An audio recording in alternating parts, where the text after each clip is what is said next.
আজি আমি লৈ আহিছো এগৰাকী বিশেষ চোৰৰ কাহিনী।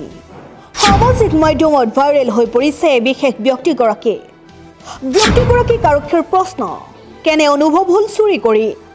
চোৰগৰাকীৰ পোনপটীয়া উত্তৰ শুনি হতভম্ব হৈ ৰ'ল উপস্থিত থকা আৰক্ষীসকল।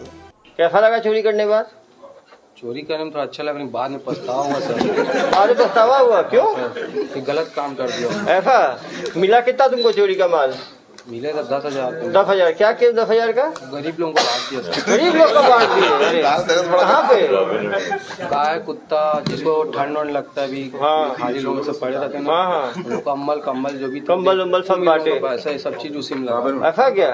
तो अल्लाह का तुमको कुछ मिला होगा तुमको आशीर्वाद? और उसी की दुआ है तभी अब बचे हुए हो। न्यूज़ डेस्क रिपोर्ट आवाज वार्ता।